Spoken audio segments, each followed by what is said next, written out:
I must confess that both Sadhguruji and Ranveer Singh are two of my favorite people.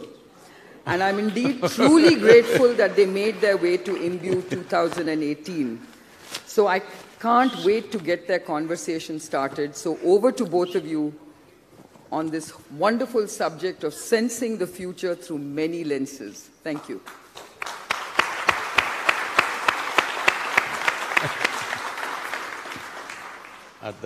At the end of that song that they played for you, you got shot.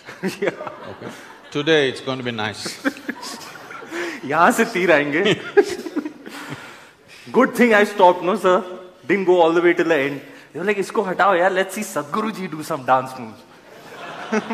Do you dance, sir? Do you dance? Of course. How can I not? But like, where? When?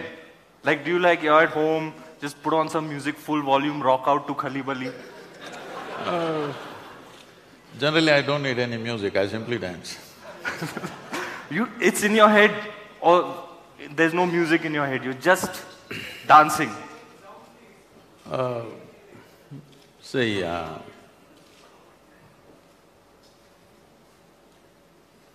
for me, dance is not because of a music that's being played, simply because of the rhythm that I have found with life. Hi.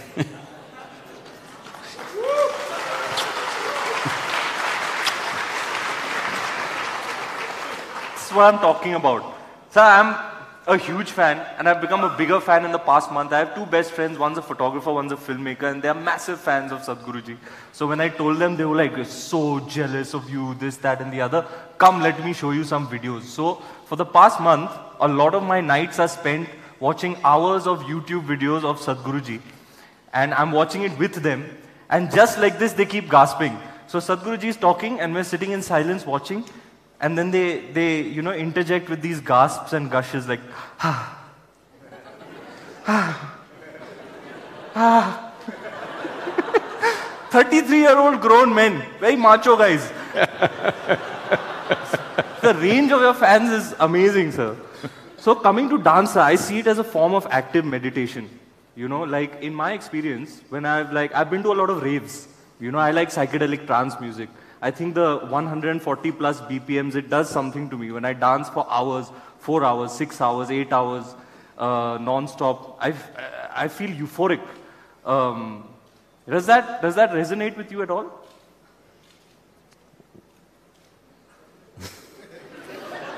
So we can tell you're a party animal, come on. Well, my party has been normally telecast all over the place, so people know that we dance for 12 hours from evening 6 to morning 6 on Mahashivratri nights. The rager, the OG rager. So, if we have to take this a little deeper, because I think that's what people are expecting, that you ask me a gossipy question and I'm supposed to make it profound for them.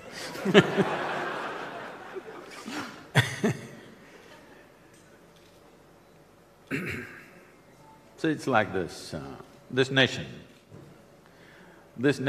was named as Bharata, or Bharat in Hindi, but generally it was called Bharatam or Bharata. What this means is bhava, raga and thala. Bhava means sensation. Why we're talking about sensation is, your whole experience of life right now is through sensations. What you see, what you hear, what you smell, what you taste and what you touch are different types of sensations. So your entire experience of life, you may be interpreting it in many different ways in your intellect, but essentially these are multiple amalgamations of sensations. So that is the bhava, this is the experience of life. Raga means the tune for this. Here we have no participation. Existence has already set a tune for us. Our ability to live this life is only in finding the thala or the rhythm. If you find the thala, you will dance your life will be like a dance. If you don't find the thala, you will get crushed by the process of life. Find your thala. So, what is happening, whatever this 140, you said 170? Tang ta-da-da-da-dang, tang ta-da-da-da-dang, tang ta-da-da-da-dang, fast. I know, but what's the MB, whatever, MBP, whatever that BPMs, beats per minute. So, if you have a certain music which overpowers your mind, people are down with their own thoughts and emotions. For most people, unfortunately, the cerebral development that has happened in the human being has become an impediment. Their only problem is they don't know how to handle their intelligence. They think misery and suffering is happening due to a variety of reasons. No, there's only one reason. Your intelligence is turned against you, that's all it is. You call it stress, you call it anxiety, you call it misery, you call it madness, you call it whatever you want. Essentially, your intelligence is turned against you. A whole lifetime, people don't learn how to handle their own thought and emotion. 50, 60-year-olds still don't know how to handle their thoughts and emotions. Thought and emotion is essentially generated by you, it should happen the way you want. But because of this thought and emotion being out of control, they can't feel the rhythm of life. Their psychological realities have completely overpowered their existential reality. So when you play music which is loud and, beating itself into you, not just through your ears, through the entire body, every cell in the body gets the beating. When you're thrashed like this by sound, now the psychological reality kind of evaporates and they seem to enjoy that, some ecstasy of that. So enjoying the ecstasy of music and movement is fine, but how long? You're pretty fit, but still your capability is only 4 hours. So, many others who are not as fit 4 hours as… twice a day.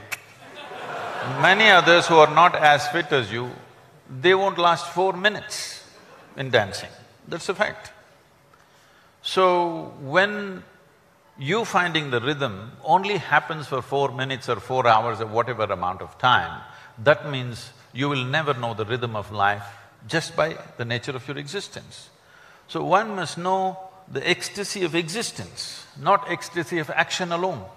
Action is beautiful simply because it's coming from that dimension. If you're trying to find joy or ecstasy in your action, you will become enslaved to that action. See, now people can't take off the headphones, they're crossing the street with headphones on with whatever 140 PMP, whatever, and many are getting killed. Many are getting killed simply because their headphones are on. Because right now, they can't feel any pleasantness without something thumping in their ears. Or in one way, what they're trying to do is somehow keep the intellect away so that sound can do it, visuals can do it, sensations can do it, anything can do it. Any of the 5 sense organs, if you force it in a certain way, you will not feel thought and emotion. So people think that is freedom. No, you're getting enslaved to something else. So it's very important that you can sit silently here and still be ecstatic. This needs to happen to every human being. Otherwise, inevitably you will get enslaved to something. Maybe music, maybe dance. All this is going to kill you. If you dance 24 hours a day, you're going to die. That's a lovely thought, sir. Absolutely. I hope to reach that stage of evolution and awareness where we can get you there. Be ecstatic. I'll have to hang with you a little bit more, Guruji. I know I'll get there. So, which brings me to something very exciting. So you went for the World Cup? I'm so jealous. I'm slogging it out, shooting ads 12 hours a day, you're hanging out and… No, I'm damn jealous. Did you go for the World Cup? How was that? Yes, I did, but I've been dreaming of going to World Cup football from the age of 12 or 13. Wow. So here I am. Now I make it. You wait, huh? Younger than ever.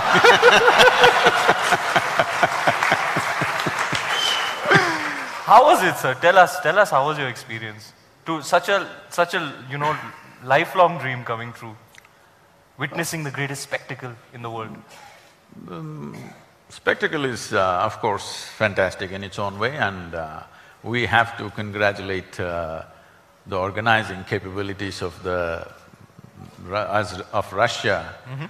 And the way they did the organization, almost everybody who was there was saying, never before another World Cup has been organized like this. So there were lovely. thousands of volunteers across the towns, across the city, both Moscow and St. Petersburg, where I attended the events. Just about every 100, 200 meters, there would be somebody standing, smiling at you, and if you look little confused, they will approach you and ask, where do you need to go, what do you need? How lovely. Just about everything.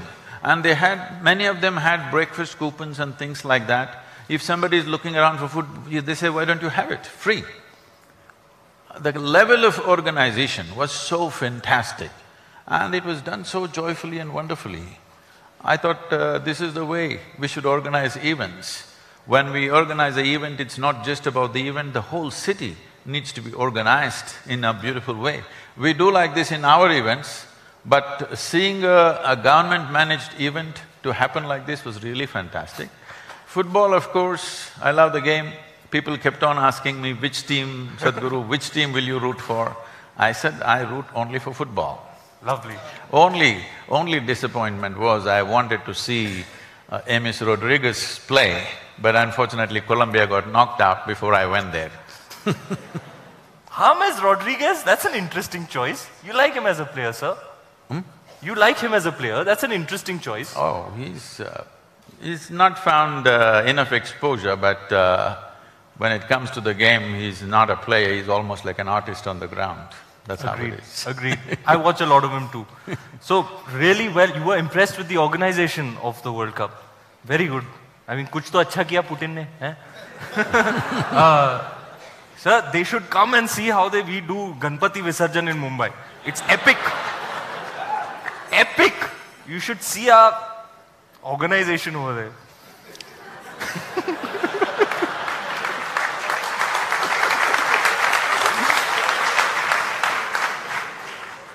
Sir… Well, you just have to drive in Bangalore.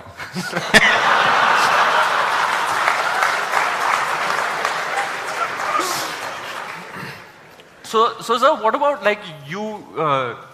you thoroughly enjoyed watching the football, but what do you think about… what is your take on sports? It's competition, you know, it's… isn't it based on one-upmanship? Aren't you telling young kids that it's about winning? You know, as a child, I didn't get any kick out of winning really. It was very like minimal for me. I used to really just enjoy playing cricket, playing football. The process was so enjoying. I used to enjoy competing with someone, but winning wasn't, you know, I used to believe you have to win, you know, teachers, my dad was like, it's all about winning and all, but it was not for me, it didn't resonate for me. So what is this whole thing about, like, how should we inculcate young kids into sport? What do you tell them? Is it about winning? See, winning is only a desire. Game is the process. Process is the game, rather. If you don't conduct the process right, winning will just be a desire. All the 32 teams came with the desire to win, but only one wins because they handled the process right, not because they had a stronger desire than others. So, this is a culture where we always insisted on process.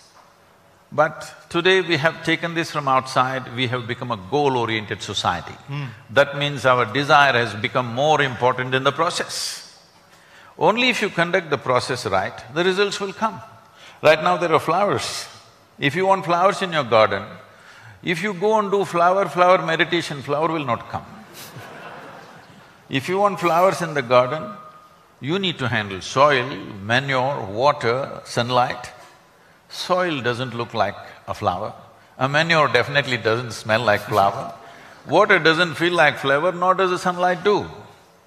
But if you handle these things right, flowers will happen. Flowers will happen only to those people who handle the process right. Unfortunately, we have shifted our attention to the goal. In yoga, there is a saying, in the yogic culture, this is a very basic process, that is, we say if you have one eye on the goal, you have only one eye to find your way, which is very inefficient. If you use both your eyes to find the way, depending upon the times and your strength and capabilities, you will get to a place that you need to get. You're not concerned who is getting where. The question is only, are you operating to your full potential? That's all it is, life. I want to be better than you, this is not going to get you anywhere. So if I want to be better than you or if I want to be better than somebody, suppose the one next to me is a lame person, I will walk little faster than him and I think I'm doing great. It's very important a human being focuses upon himself or herself and explores the full potential of who we are. How somebody else is doing is not your business. You can enjoy what somebody is doing, but the moment you're concerned that they are doing better than me or I want to be better than them, you bring a whole lot of unnecessary emotions into your life which destroys you in a very basic way. That's lovely, Guruji. I say this all the time, you know, entertainment media in Mumbai keeps asking, competition चल रहा है आजकल, आपकी film ने 300 करोड़ की है, उनकी film ने भी 300 करोड़ की है, competition चल रहा है. I'm like, it's not competition. I don't want to be better than anybody, I just want to do well myself. I just want to enjoy what I am doing. And I think that fulfills me, enjoyment out of when I'm doing something.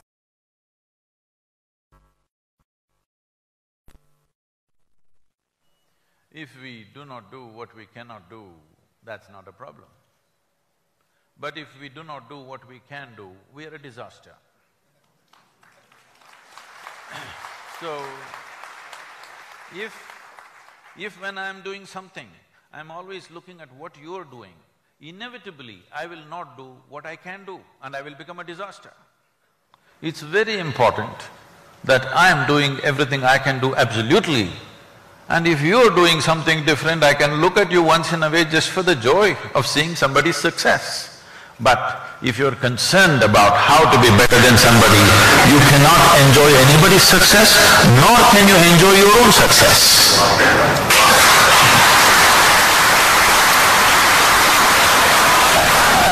I'm not one of those female fans, you know.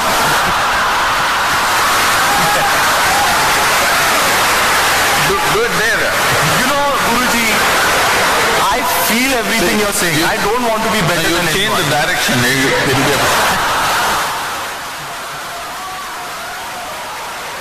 You know, Guruji, I feel all of these things. I genuinely feel them. I don't want to be better than anybody. I want to enjoy my process, enjoy what I am doing, enjoy what other people are doing. I'm just not able to articulate it. That's right. That's why you are here. So, which brings me to this concept. You mentioned success, you know, and everybody, you know, I've noticed is trying to define success. Along the way, I came across a meaning that I really liked. It was, success is the magnitude of the beneficial footprint that you can leave on society. I like that definition. One of the definitions of success that I liked. But what is your take on this concept? What is success? I mean, we're here, is the purpose of life? Are we here to procreate? If we procreate, are we successful? Like, what is, how do you consider yourself like, now I'm successful? Well, procreation we have done a lot in the country. This definition, what you said, will lead to make life absolutely utilitarian. Even my success should be useful. Well, a peacock is dancing. What is the use of it? There is no use, and that's what is beautiful about it. It's to attract the mate, no? I thought. That's what I do, I'm sorry. No, to your eyes, you shouldn't get… you shouldn't get attracted, it will be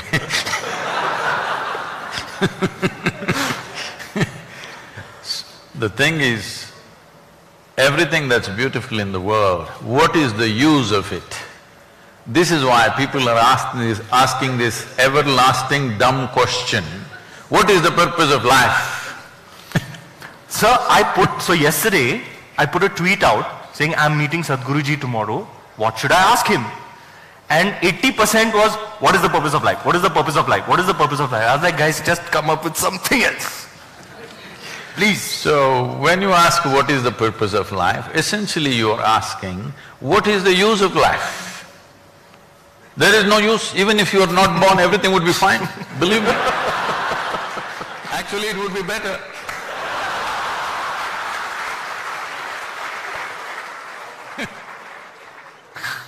There is no purpose. Life is a phenomena beyond these nonsensical, logical calculations about what is the purpose of this, what is the purpose of that, what is the use of this. There is no use.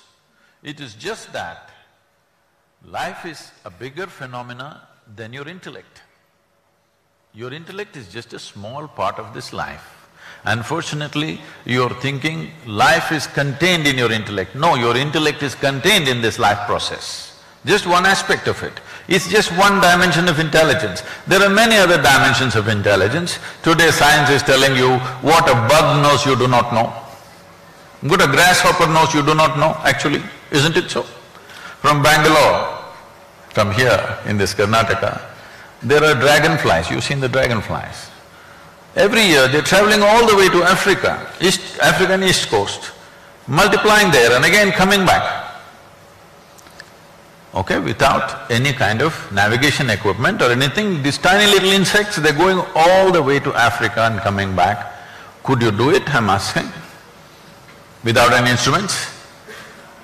Could you just follow the waves and simply sit on a log and go to Africa and come back? I'm saying, look at the intelligence in a small insect. Like this, intelligence is all over the place. The entire universe is just a living intelligence.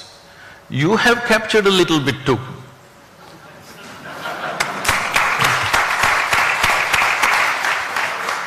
So sir, today we are here essentially to sense the future. Now what is this? Why have we given this title to this session, Sensing the Future? Now I've heard you before saying the moment right now is eternity. This time travel, past, present, past, future is all nothing. Everything is now. Doesn't matter what I say, you tell me. Have you ever experienced… Tell Seth, tell him that this sensing the future is galat hai. No, that's not… What is future? What is future is what? Generally when people want to know future, they go to an astrologer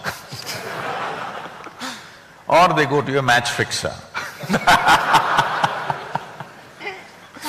So, people want to find a job, they will want to go and find out through an astrologer or whatever other crystal gazers or whatever, they want to find out what will happen through my career. Or they want to get married, they want to go and ask somebody, what will happen in my marriage? I think it's obscene. Obscene is the word you choose. Yes. How am I going to live with my wife? You want somebody third person to tell you.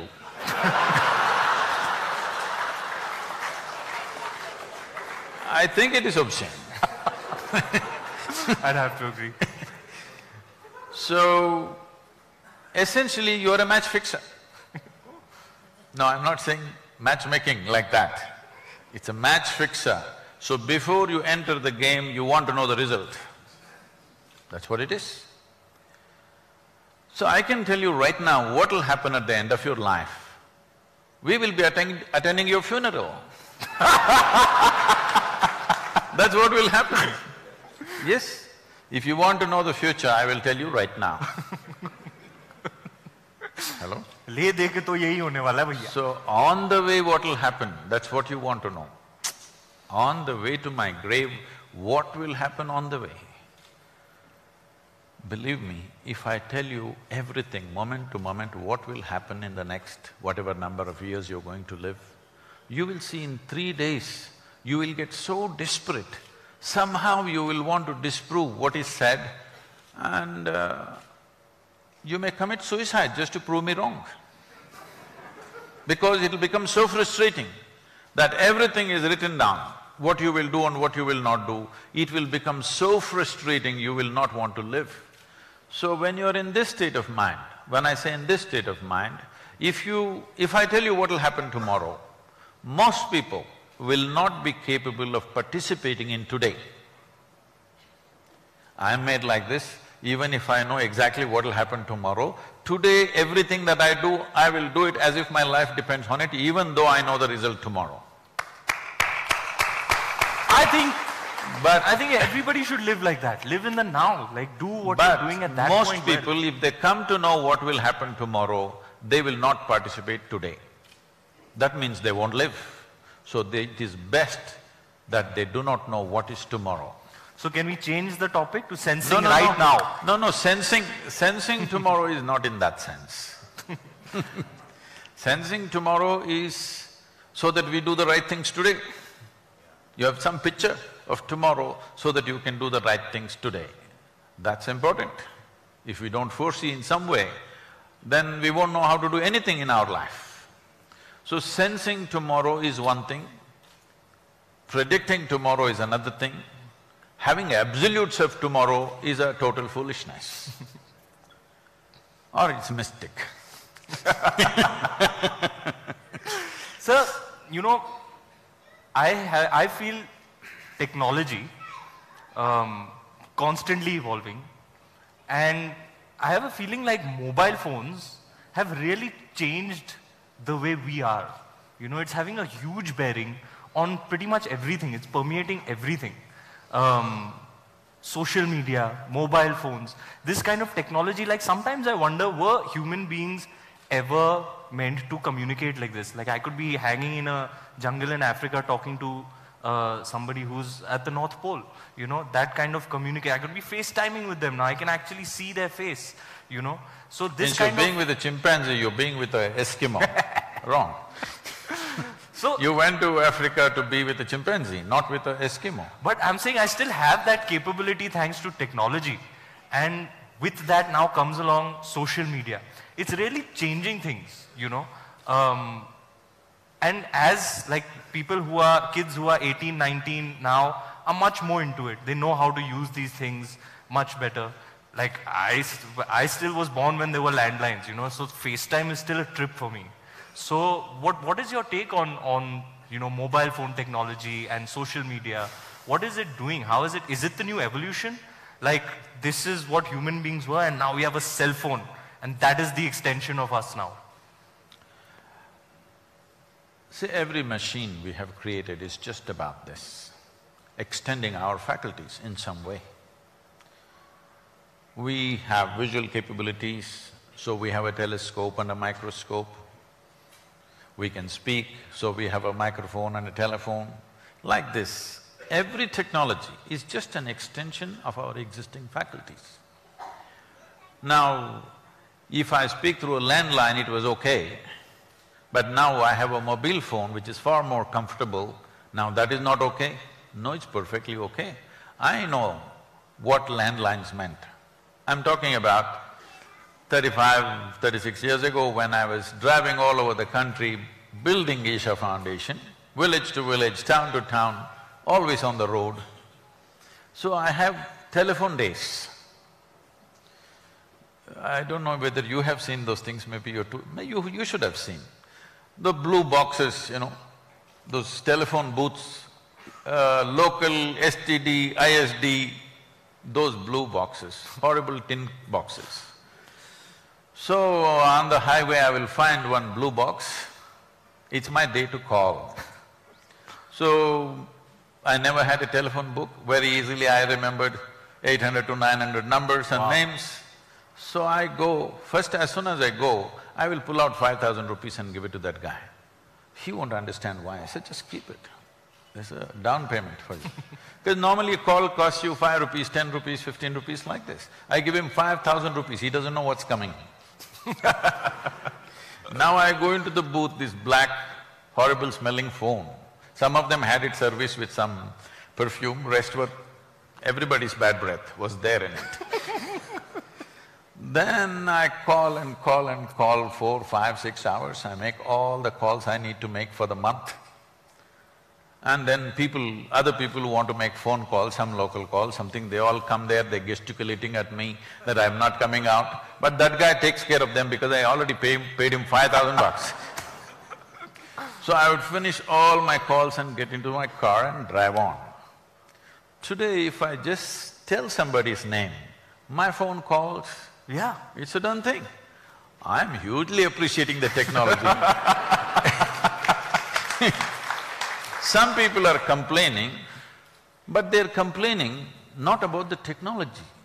They do not know that what they're actually complaining is about their own compulsiveness. compulsive usage has come. This problem is not just with phone. If they start eating, they don't know when to stop eating. If they start drinking, they don't know when to stop drinking. If they start doing something, they don't know when to stop it. So this compulsiveness is there in all aspects of life. Now the gadget has become a drug.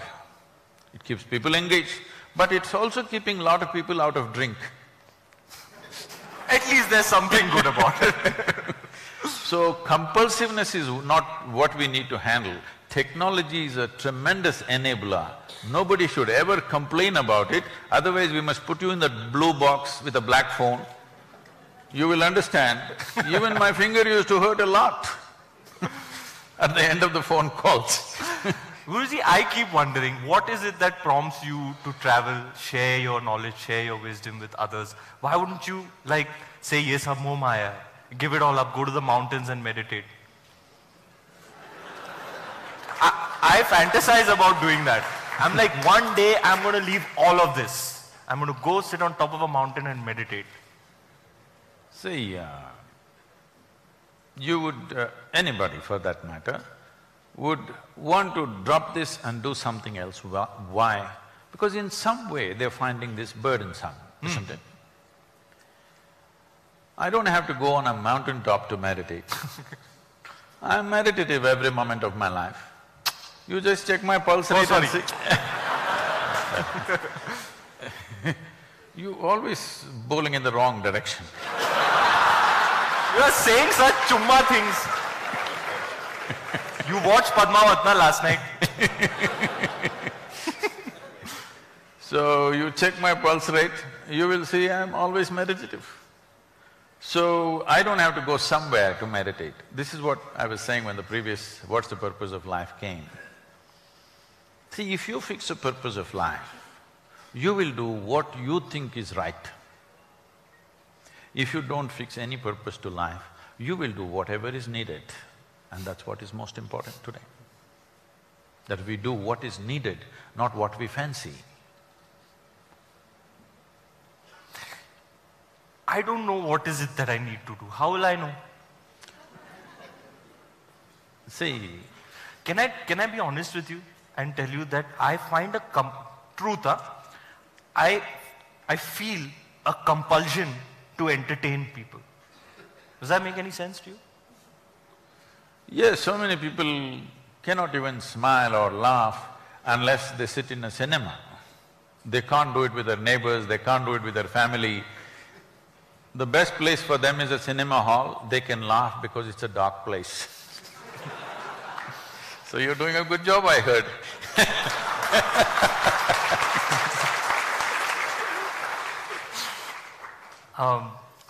Sometimes I feel like there's nothing better I can do with myself than to entertain people. You know, it's like this is one thing I know I can do it well, and I can, I can make people smile. I love to do that. You know, when somebody sees me on the road, they're like, "Ah!" And then I'm like, "Hey!" You know, you give that energy back to them and it lights them up. I find it fills me up with some euphoric feeling. It is also needed right now. Entertainment is very needed because people are not simply ecstatic by themselves. Entertainment is very, very needed. Otherwise, a lot of them would sink into depressions. So, you're doing a very cheap psychiatry. When I say cheap, I mean inexpensive. Not cheap means that way. No, no. I didn't mean that way. I meant very… It's not cheap, 500 bucks to go to a multiplex nowadays. I know, on the but to weekend. go to your psychiatrist, do you know what's the fee? So, inexpensive psychiatry, at least they go there for those 3 hours, they feel good and they come… Especially in a country like India, where a whole lot of people are living in abject poverty. I think cricket and cinema is keeping the mood of the country little up. I wish slowly that changes in the sense that people will be joyful by their own nature. They don't need… Arey please, Guruji, I'll be out of a job here. Then I will teach you how to do something else which will still… Asli psychiatry. This is a question that, sometimes This is not my particular… No. I was never interested in the, the examinations and things that happened, but I saw people sometimes, many times, desperately copying answers in the examinations and things like that. But I never saw anybody copying questions like this. What do you mean, yaar?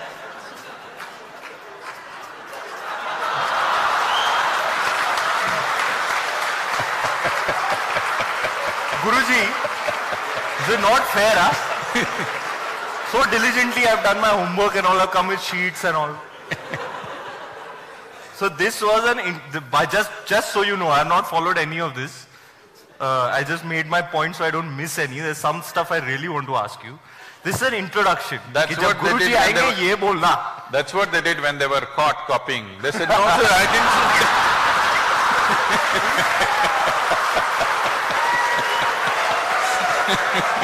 मैं तो खुल्लम खुल्ला कर रहा हूँ यार।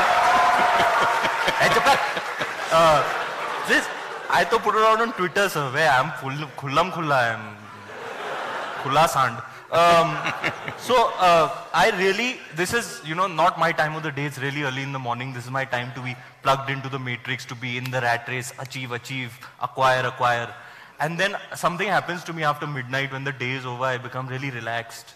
And then like I have these existential thoughts and I start thinking about other things. And this thing always fascinates me. I find the universe to be in some kind of dichotomy. I want you to explain that to me. Now, I know you can elaborate on it because I've seen you talk for so long on YouTube. I know you will tell me something. Because I've never been able to figure it out. See, I never said your movie was too long.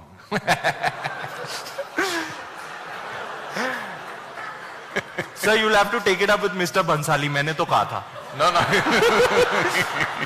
उनके scenes काटो, मेरे scenes डालो, मैंने तो कहा था. So there's light, darkness, black, white, yes, no.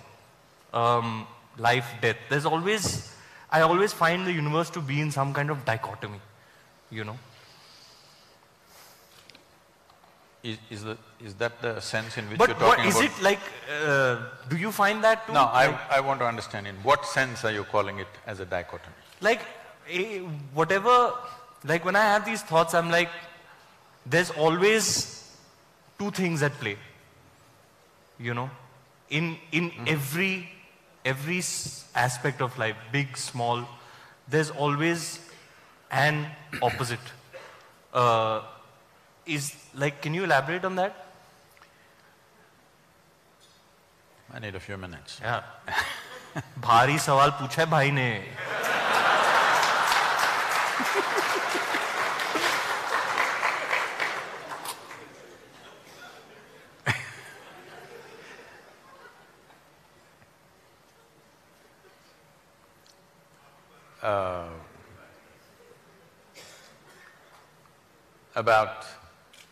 Before coming to the dichotomy,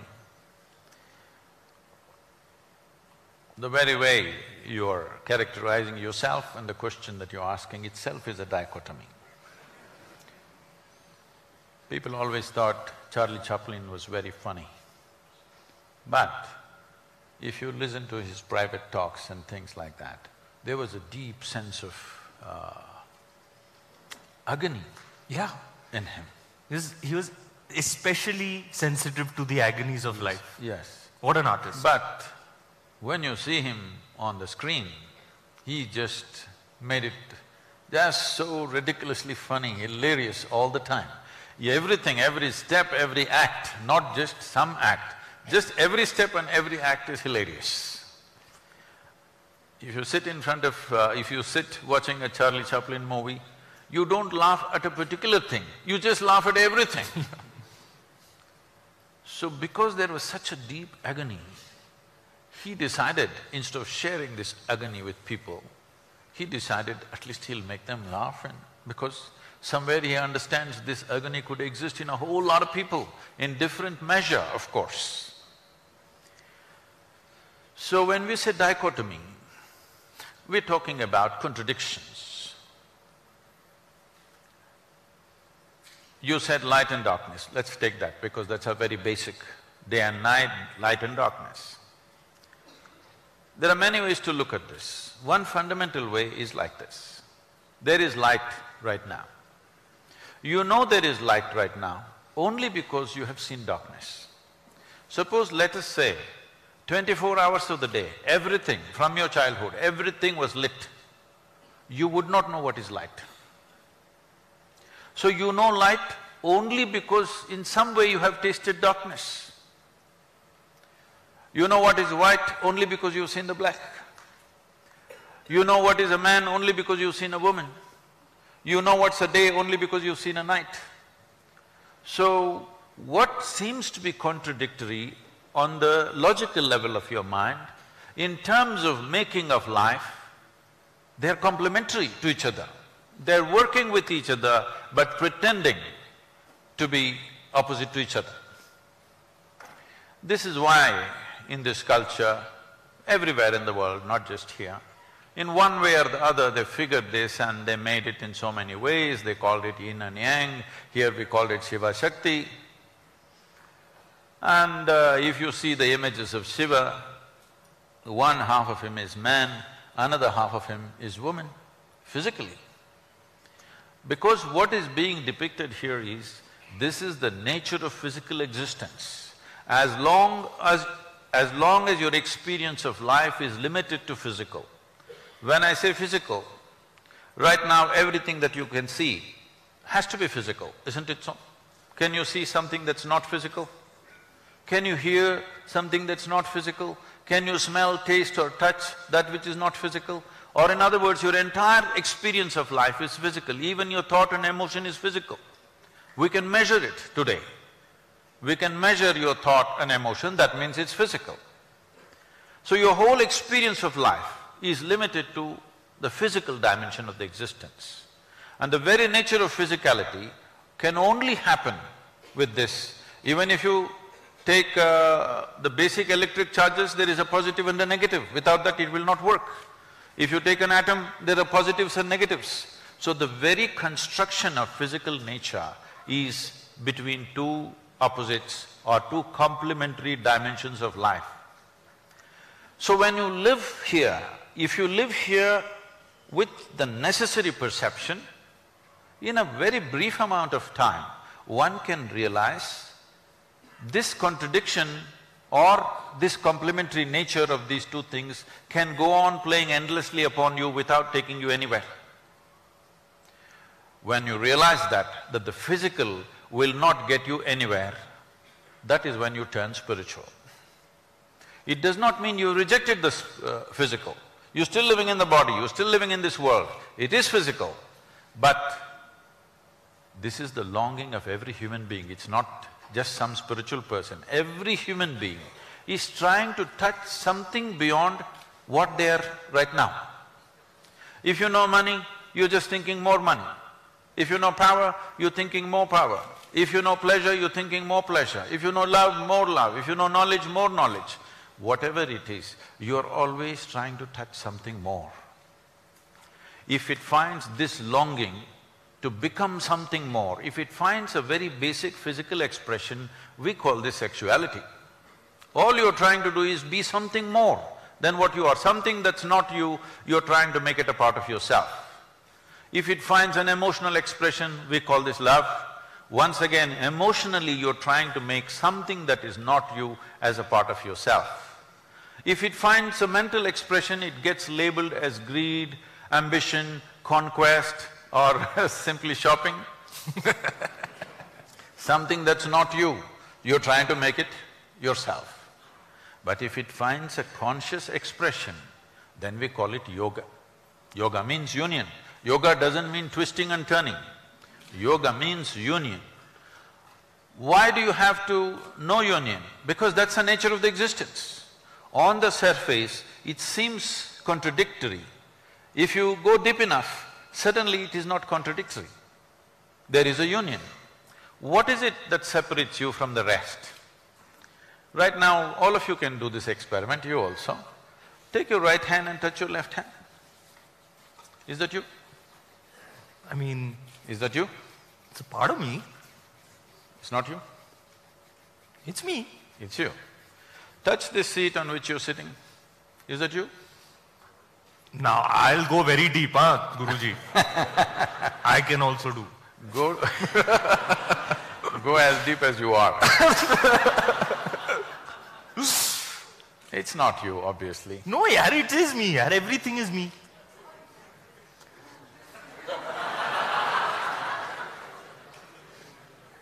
Everything is Pura Brahman.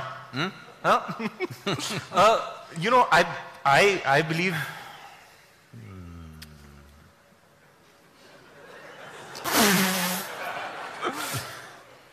Yeah, everything is… This is a problem of being born in India. You only said it. You only said it. That is, too much spiritual jargon is all over the place without any living experience. This is what happens. This is what happens when you watch too much late night Sadhguru on YouTube. Everybody is talking Anda, Pinda, Brahmanda, but even if a mosquito bites, it bothers them. So, it clearly tells you, this is me, this is not me. What is telling you this? It's just your sensations, isn't it? Here if you touch, there is a sensory response. Here if you touch, there is no sensory response. Or in other words, what you're saying is, whatever is within the boundaries of my sensation is me.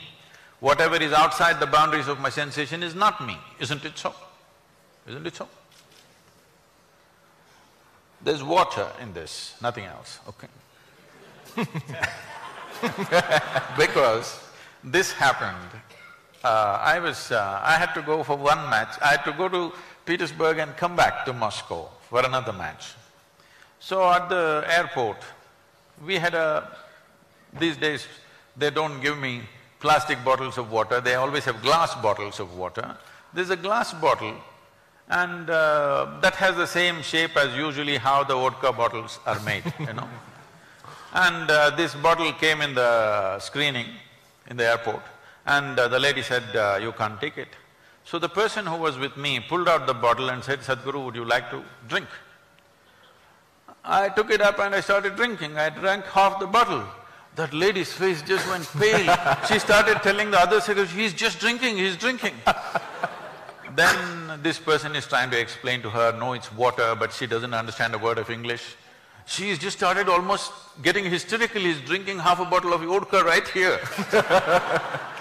Then we went close and showed it's printed in Russian, it is water. Then she said, but the bottle was like that. So, the question is this, there is water here, is this you? Hello? No. If you drink it, does it become you? Yes, right now over 70% of your body is water. So what was outside, if you include it into the boundaries of your sensation, it becomes you, isn't it? And this is how you gathered this entire body. The food that you eat and the water that you drink, slowly you gathered into the boundaries of your sensation and now it feels 100% like you.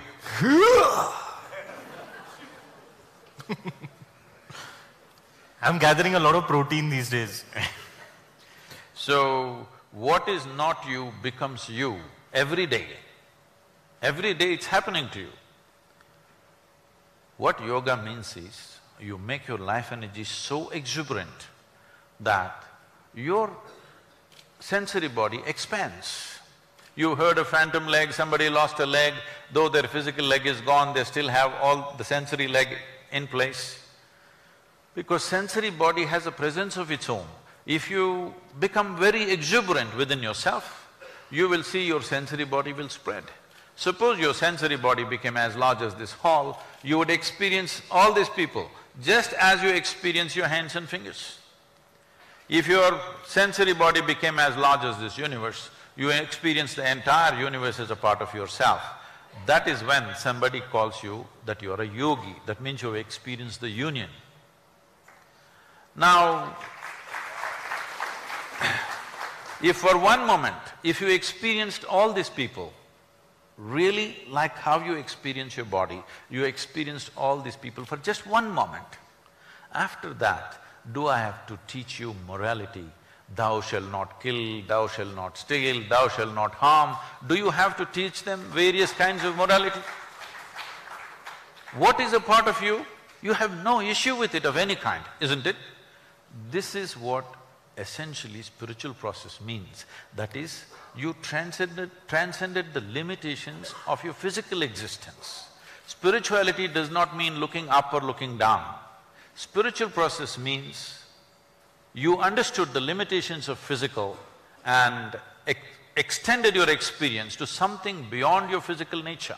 Because what is physical about you is fully accumulated from outside. Even the first 2 cells was given to you by somebody, isn't it? Hello? Even the first 2 cells are not yours, your parents gave it to you, rest of it is just earth. Most people don't get it till you bury them. But if you get it right now, that what you're carrying as my body is just a piece of the planet. What you're carrying as my mind is just what you gathered from the society in which you exist. Beyond this, there is something called life. This must come into your experience. If that comes into your experience, this dichotomy business is gone, because this contradictory nature or complementary nature of opposites is only related to the physical existence. Physical is like the peel of a fruit. The peel of the fruit is there only as a protective layer. But right now we have made a world where people are busy eating the peel. But the problem with the peel is, if it was totally bitter, by now everybody would be enlightened. The problem is there are spots of sweetness in the peel. People are trying to make juice out of that.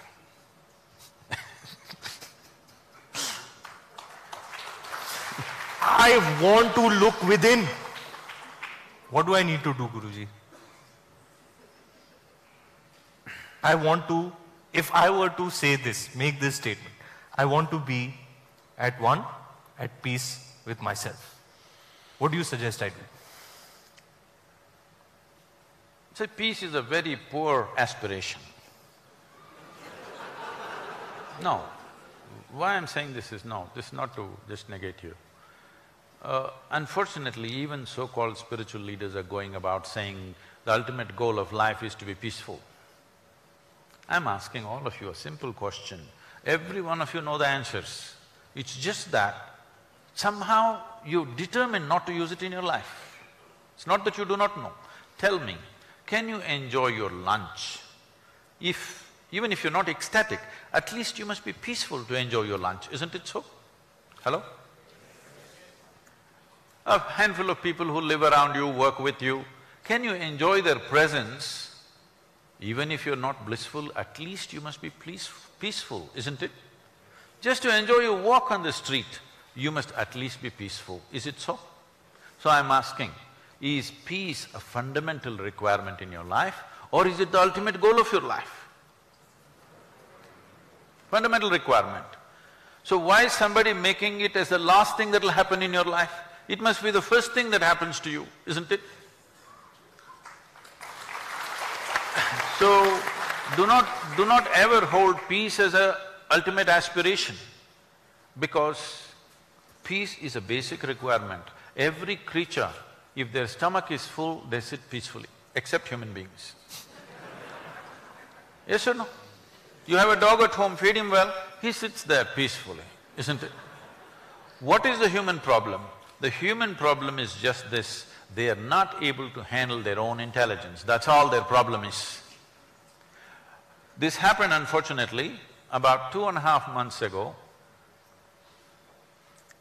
A lady, a television anchor in Andhra Pradesh, jumped off the 5th floor window and killed herself, and she left a note, "Nobody is responsible for my death, my brain is my enemy." She articulated it 100%. In fact, this is the reality with most human beings. It's their brains which is the problem. You remove half their brains, they will all sit peacefully. You must act how they will sit. No, if you remove half their brains, how they will sit? You're the actor, you must show.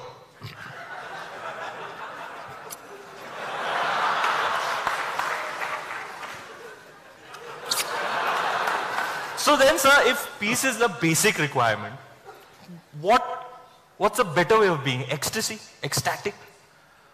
So let's understand this. Peace means a certain stability. It's very nice. When things are stable within you, that means you're balanced. Then you can use your body and the many faculties that you have in a sensible way because you're peaceful. If you're agitated, you cannot use it in a sensible way, it'll go all over the place. As I said earlier, you cannot even do what you can do. If you cannot do what you cannot do, that's not the problem. When you do not do what you can do, a disaster is unfolding in our life, isn't it? When you're not peaceful, this is what is happening. So that's a fundamental thing. So if your experience of life, if your mental state becomes pleasant, we say you're peaceful. If it becomes very pleasant, we say you're joyful. If your physical body becomes pleasant, we say you're healthy. If it becomes very pleasant, we say you're in pleasure. If your emotion becomes pleasant, we say you're in love. If it becomes very pleasant, you're in compassion. If your very life energies become pleasant, you are blissful. If it becomes very pleasant, we say you're in ecstasy. Ecstasy is a certain peak. Don't try to stay there. It's something that you hit. How often do you hit is a question for each individual. But to be blissed out every moment of your life is a living reality for everybody. Is this a goal by itself? No. If you are blissed out by yourself, what it means is, you are never the issue in your life. There are 1,000 issues to handle. If you are not the issue, you would take up every damn issue in the world and try to handle it, isn't it? But when you yourself are an issue, what will you do? You will try to minimize your life. People are always warning me, Sadhguru, you're taking such big projects, if they don't happen, what to do? If they don't happen, what to do? They didn't happen. But I don't want to die not trying. Whatever we can do, we will do. Maybe it will happen, maybe it will not happen. It depends on times, it depends on support, it depends on various things. But if you are blissed out, you are never the issue in your life. This one thing everybody must make sure. There are 1,000 issues in life, but I'm not the issue. That means you have decided you're always a part of the solution, never a part of the problem.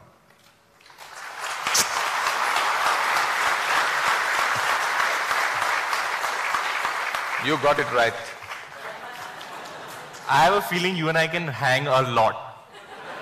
We can become bros. I thought we already are. You know, See, my best friend said… both of us are looking up only. Your swag is unmatchable. My best friends did say that when you meet him, your life will change, and I think to a certain degree it has. Thank you, sir.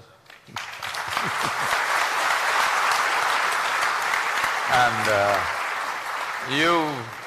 that so many youths are right now being entertained by you, I want you to take advantage of this. And because India is a youthful nation, our demographics are such, 50% plus or below 30 years of age, no nation has this.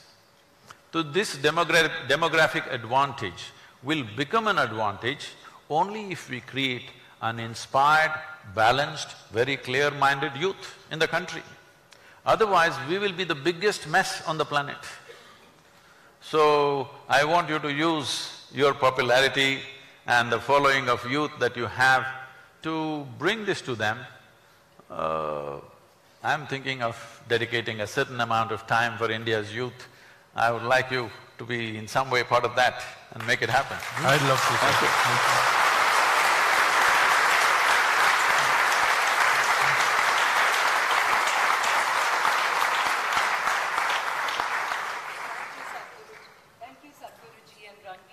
Take some questions from the audience. They're eager to ask you some questions.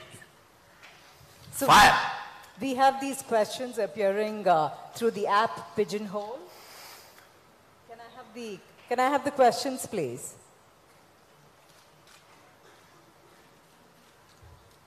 So they ask the questions to the app and then they get voted upon and the questions with the top number of votes get picked. Yeah, I can't see it. Technology issues. मैंने तो पहले से ही बोला था sir fail है. Okay, this question is for both of you. To my knowledge, I haven't seen anybody from our IIM alumni becoming a Guruji or an actor. What is your advice and your thoughts on this? Maybe he has a manager from IIM, I don't know. Could be, sir. Could be. I don't know. To my knowledge, I haven't seen anybody from our IIM alumnus becoming a Guruji or an actor. What is your advice and thoughts on this? Really? No mystics? No performers? No? What do most IIM alumnus become? You'll have to enlighten me. Sorry, what? They become boring. They become boring? Bankers.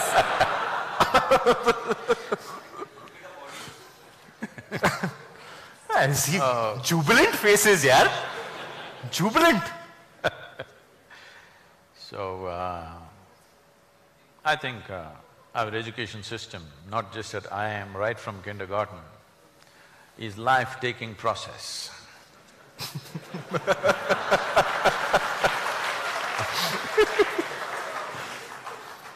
Guruji, why don't you open a school? I would love to send my kids there. You must come and see my school, how we're running our school. Top. Children want to come there before the vacations are over. Beautiful. But one school is not good enough. See, we have made education system into an industrial process of turning out certain kind of products. This is a crime against humanity, if you ask me. Right from my childhood, I never understood why I should go to school.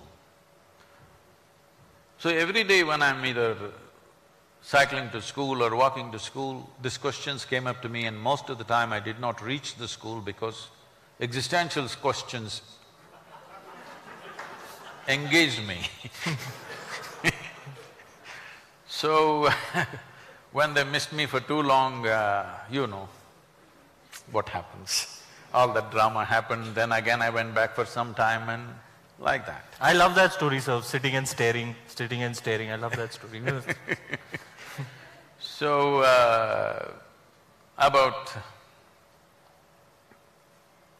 why education does not produce either mystics or even actors for that matter, because both of them need some versatility, not a set straitjacket.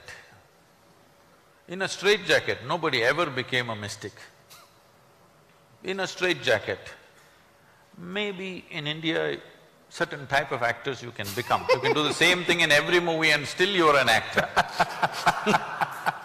No, it's happening. Agreed, yeah, agreed. Yeah. Same movie, same thing every time. I saw only one of yours, so I'm not making judgment on Sir, you. मैं तो versatility मतलब. So, if you have a straitjacket, you cannot act, you definitely cannot access other dimensions of life. So this happened to me about maybe 10, 11 years ago. This school where I studied almost 45 years ago, the trustees of this school came to invite me for their 125th anniversary. I said, see, please, why me? I was not just a not good student, I was not even a student. I can tell you. So… Shall I tell you what they said? No, Sadhguru, you are the only mystic, you have to come. He's acting. Homework, sir. So now that you know the story, we can leave that. Actually, IIM alumni may not be actors yet, but I don't know if you're aware, Chetan Bhagat, who's an IIM alumnus, wrote this book based on which Three Idiots was made. And it was incidentally shot at the IIMB campus. So, obliquely we are connected to the world of films as well. No, definitely there are individuals, but I'm saying the general system, not just IIM, right from early school, it is conditioning the mind to such a limited way of looking at life. You're only cultivating intellect. You will see all those people who are using their intellect and thinking they're doing great, all of them will become irrelevant in the next 10 to 15 years' time. Because everything that you can do by gathering data, analyzing and bullshitting everybody in the world is not going to work. A simple gadget, your phone will do it. Already the Google lady looks much smarter than you, than your professor, isn't it? I just did not understand what were they trying to do in that school. I just couldn't figure, what is it they're trying to do? Just reading a damn book to me? They just have to teach me how to read. It just goes on for 12, 15, 20 years, the same thing. See, there are studies which clearly show 20 years of formal education, 70% of your intelligence is irrevocably destroyed. That means you come out as a knowledgeable idiot. You'll have to undo it. Then people talk about unlearning. Why? It's simply unnecessary. There are other ways to do education. All you have to do for a human being is to develop their body and their brain to the fullest possible extent. Rest they will do. But none of the schools are focused on this. They're only interested in how to cram something in that you don't like so that you can puke on the examination day. So if you change the system, well, places of learning definitely must create mystics and actors also, why not? Yeah. One of our speakers yesterday, Mr. Saul Singer, who's sitting here, actually spoke about this beautiful model of education in the future, which talked about building resilience and building the other qualities which are not taught today in schools. Okay, Ranveer, we have this question. I think you can take a look at it. I'm not quite sure whether you want me to ask you this question or we'll pass and move on to the next question. I think we should pass. Okay, can we have the next question, please? Sadhguru, there is a growing concern that we have become an intolerant society. Have we really become intolerant? If you're living in a newsroom studio, a television studio, then yes. But I have a huge access on a daily basis to the people of this country. I know this country by first-hand experience. I've traveled and still traveling the country and meeting all sorts of people, from tribal women to people like you. So, in my experience, the differences of caste, creed, community has come down a lot compared to how it was 25 years ago, a lot. That is a fact. But still, there are terrible things happening in rural India, still happening, still enormous discrimination. But compared to how it was 25, 30 years ago and how it is today, there is a world of change. There is a huge change. If you do not understand, 1,000-year-old problem cannot be fixed overnight. We just have to keep pushing the positives and get it there. I will tell you a simple thing. This is almost nearly maybe 36, 37 years ago. When I first was in a village in Tamil Nadu, I decided to do a program. So somebody offered their large home, so about 150 people turned up. We did the first day program, then we served a meal to all of them. Second day, only about 75 people turned up. Then I asked, what happened? They said, those people that we called yesterday, they are all that particular caste, whatever that is, we cannot eat with them. I said, then I cannot teach you all this. I did not teach, I closed and went back. Then when I went home and I thought about it, I said, this is a 1,000-year-old problem. Either you can work towards solution or you can just be very righteous and leave it right there and walk home. Then I went back again and I said, okay, you guys have problem eating with them, don't eat with them. We'll just do the program. They said, okay. So we did the program. At the end of the program, I just devised simple games and made them all play together. They had no problem playing together because no scripture says you should not play together.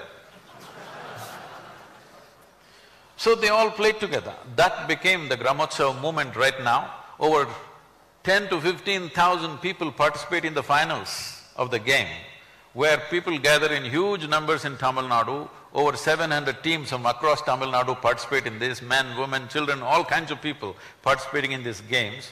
These games have taken away the distinctions, because whoever plays well, that guy becomes the champion. It doesn't matter what caste or creed he belongs to. So you can see this, that this happened in United States. You hate the blacks, but you cannot help having Magic Johnson's poster in your bedroom. You can't just help it, because he's magic. So the same thing we did in a smaller scale in rural Tamil Nadu. Why I'm saying this is, this intolerance just going on, this about, many unfortunate sexual assaults and stuff happening, it's not happening new. Believe me, I've been in the villages and towns, lynchings, these things have always been happening, just not been reported, that's all. Why does this happen? You need to understand, we are not a state or a country which is ruled by law. It's only society manages its own law. Because there is not enough policemen, there's not enough infrastructure. In United States, the average time in which a police car arrives is 3 minutes and 20 seconds on an average. A policeman arrives fully armed. You think he's got only handgun. No, when he opens his boot, he's got a rifle, a high-powered rifle, he's got a shotgun, and sometimes some of them also have like a small Sten gun. 3 to 4 weapons he has, and 2 of them come, they could handle a crowd of 50 or 100 people. Here a policeman comes with nothing in his hands, no even lathi he doesn't carry, he comes on a bicycle. You don't expect him to handle a frenzied mob. Why is the mob frenzied? I've actually witnessed 2 lynchings myself. What? Yes. If you live in the villages of this country for 20 to 30 years, minimum 1 or 2 lynchings you will definitely witness. I was in my farm, where is a very remote village. One day I just ride into this village and I see a big crowd. I park my motorcycle and I just go and see, they're just beating a human being like I've never imagined possible. Then I try to get in and try to stop them. They push me aside and they go ahead, and the guy dies there on the street, and they bury him right there outside the village. Then the sub-inspector of the local, not in that town, somewhere else close by, the police station is some 10-15 kilometers away, he was a friend of mine, he was my batchmate. So I went there and I told him, what is happening? You need to do something about this. He said, I know about it, you don't get into this affair. Somewhere they're building some small dam, and somebody starts a rumor all over the place that they're taking children and sacrificing for this dam. In every village this is happening. Any strange-looking guy enters that village, it's finished. They're going to steal their children. So now it is found technological support, the rumors are spreading much faster. But even before it was happening, unfortunately, this is because there is no law enforcement. This is the way mob enforces law, unfortunately. We need to change this means. It needs education, it needs evolution of the society, and it needs enforcement. We are not capable of enforcing law for 1.3 or 4 billion people with the number of policemen that we have. It is always the society which decides how to enforce the law. So it is very sad, but today people are catching it on the mobile phone, so you're seeing it. But I'm telling you, if you live in a village for 25-30 years, you will definitely see at least 1 lynching in your life, almost in every village. This happens, unfortunately. Yeah, we'll just ask. Kiran, would you like to ask Sadhguru a question? So Sadhguruji, you said that, we should not be the problem but a part of the solution. And you also I know that you are so committed and concerned about the rivers of our country. And you've also basically tried to engage you know, the country, youth, and various parts of the society to really understand what this issue is.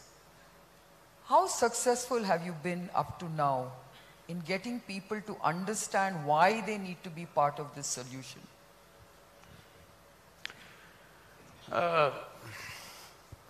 That last part of the question I like, because making people understand is the biggest problem.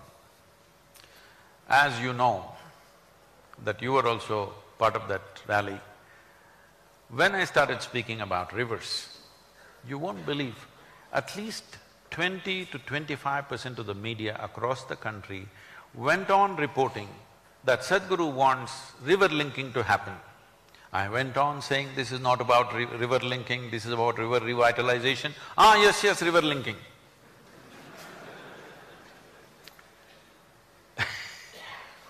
I'm saying professional reporters reporting like this all over the place. Some, I think by intent to mislead the public. Some, it's fixed in their head, rivers means linking. Because so many people have spoken about linking, they think it's about linking. This is a fundamental thing we need to understand. Our rivers in this country are largely rain-fed or forest-fed rivers. Only 4% of our river water is glacier-fed. We are always trying to do what Europe does or America does. Most of our modules we've picked up in the form of dams, in the form of canals. This is all imitation of European way of doing things. But they are temperate climates. Here we have only 40 to 48 days of precipitation or rain in a year. This 48 days of rain that comes down, we are supposed to preserve in the land for 365 days. The only way you can do this is to enrich the soil and keep it in shade. There is simply no other way. There is no great technology involved in this. It needs a forest. The land should be full of humus and there should be shade. Only then rivers will flow. There, for example in Europe, the precipitation is anywhere between 180 to 190 days in a year. And their precipitation is not in the form of rain, it is in the form of snow. If 1 foot of snow falls, it will take another 15, 20, 30 days sometimes to melt and slowly drip in. If you count that also as precipitation, those number of days where it's dripping in, then the precipitation goes up to 230 to 240 days. So 240 days of precipitation, 45 days of precipitation. Can you address these two problems the same way? Then immediately people will jump and say, you know, Israel is doing a great job. Please understand, Israel is transforming desert into a fertile land. We are transforming a very fertile land into a desert. These are two different things.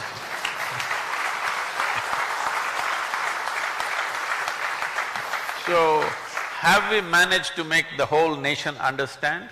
Maybe not, but we have managed to make the central government understand, Niti Aayog understand, a few state governments to understand, and the policy, almost 80% of the recommendations are already in the policy, and budget is being allocated for at least about 20 to 30% of the policy budget is being allocated. It is less than a year. I think it's very, very agile response from the government. It's phenomenal. And United Nations took this up in a big way, and on March 22nd, which was the World Water Day, we launched what is called as a decade of action, because the recommendations we have made is relevant for all tropical nations. So a decade of action has been launched by United Nations, behind which there is a budget of some $2 billion.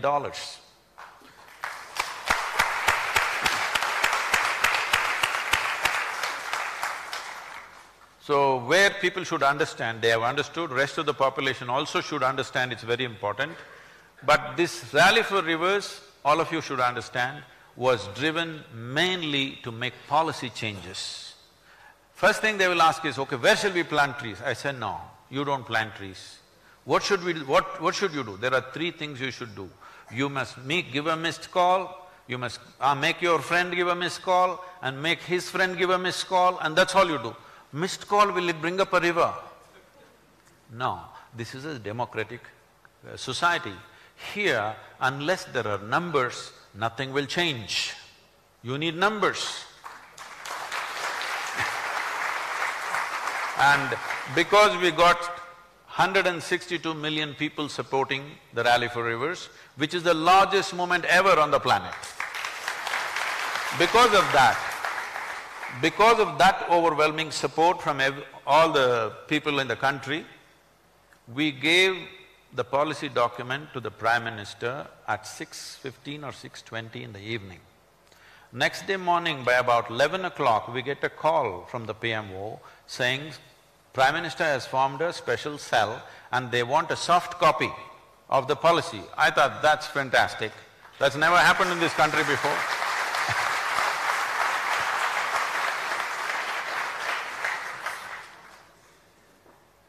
That's really something, Guruji. That's awesome. It's those Round of applause, ladies.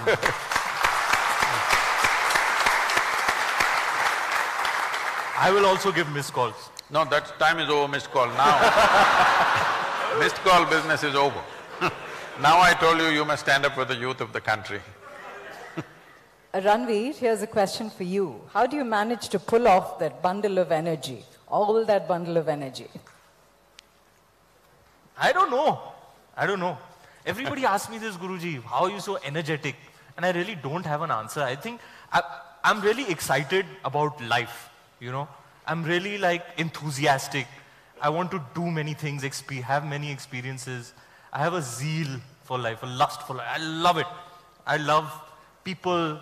I'm hungry for experiences. And I don't know. Everybody asks me this question all the time. What is the secret of your high energy? And I really don't know what to say. You must just tell them you're still young.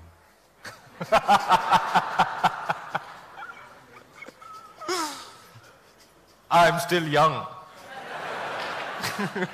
They should ask me that question to me, Sadhguru. You are also like this, so full of life and You should be dying, energy. why are you so energetic? Then I would tell them something. You must just say, I'm still young, man, what are you asking such a question?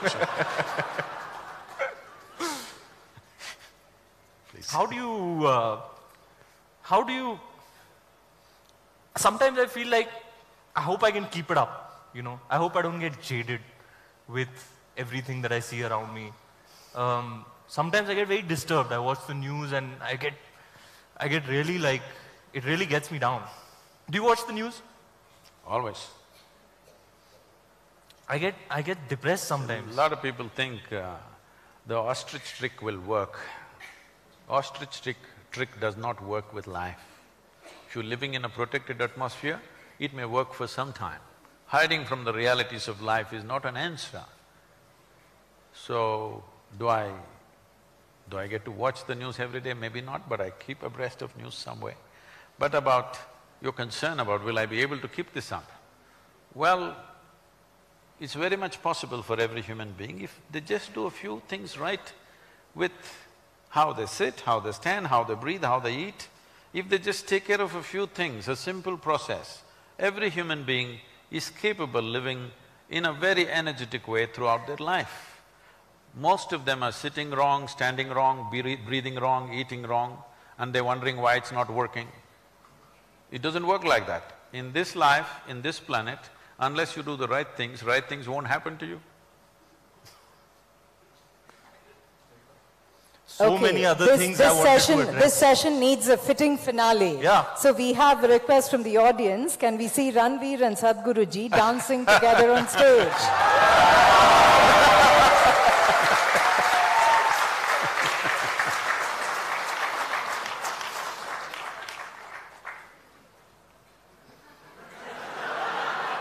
To music that will be chosen by the organizing team.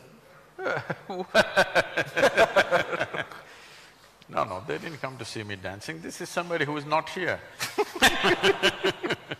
And anyway, this questioner cannot see, right? He's not here. Oh, they're here. Let's organize a party in the evening. Huh? Few minutes? Sir, मैं कितने करोड़ लेता हूँ few minutes के? Let the managers negotiate and then we will see. Sir, I am ever ready. You know me. So can we have the music, please? எல்லாரும் சொல்லுங்க பார்க்கலாம். அலே அலே அலே அலே அலே அலே அலே.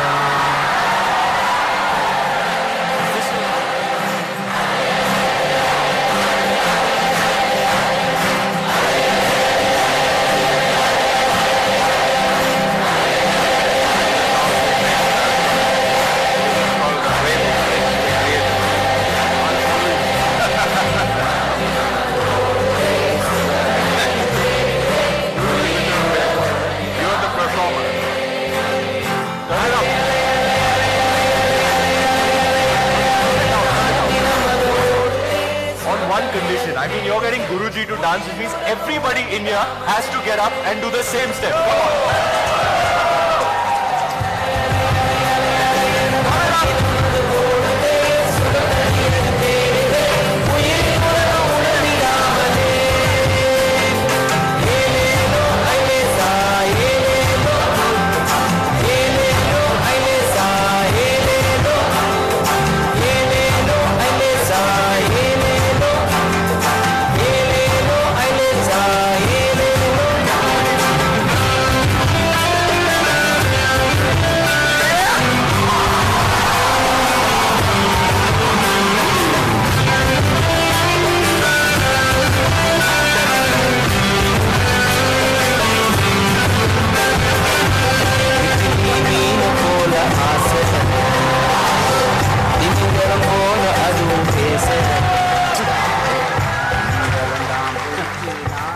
Two individuals, one who epitomizes spiritual cool and the other who epitomizes youthful exuberance. Sadhguruji and Ranveer Singh. Both equally charismatic. We'd just like to give you a small token of our appreciation, please. May I request Suman and Amit to come on stage to give a small token of our appreciation to Sadhguruji and Ranveer. Can we have the mementos, please?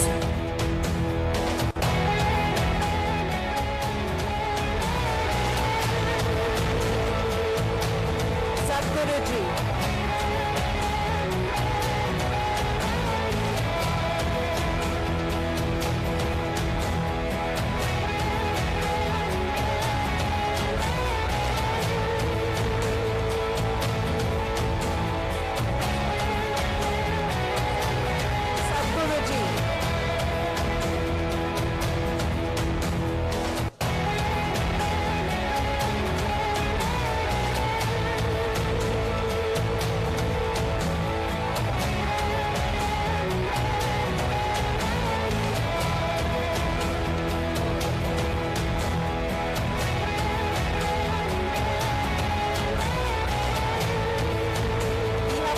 Special memento which will be unrolling for you.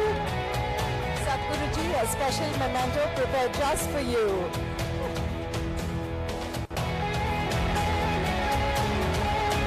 Can we show it to the audience, please?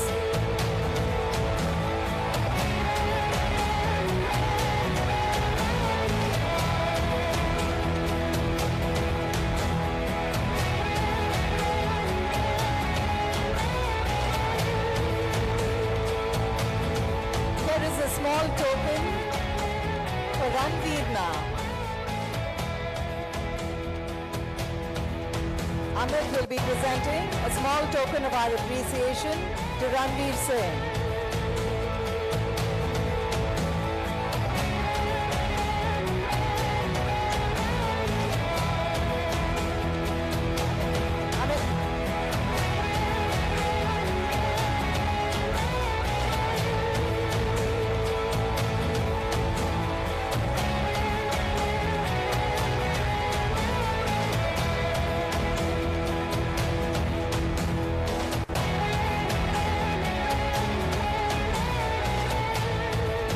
Thank you, Sadhguruji. Thank you, Ranveer, for a cracker of a session.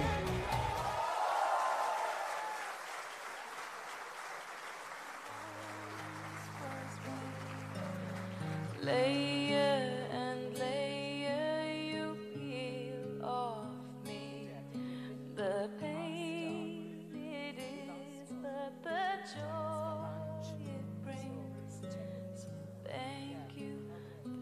showing me what I'm not, for showing me what I could be. Thank you endlessly. Can everyone remain seated, please? Thank you.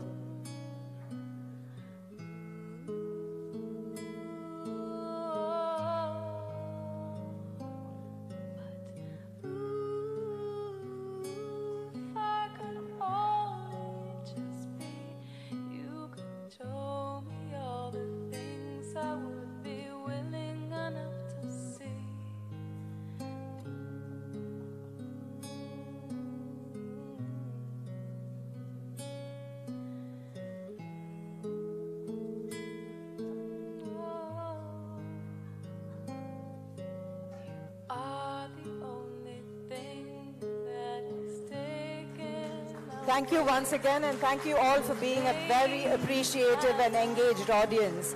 We'll be taking a short break for coffee, tea now, and we'll assemble back here in about 10-15 minutes.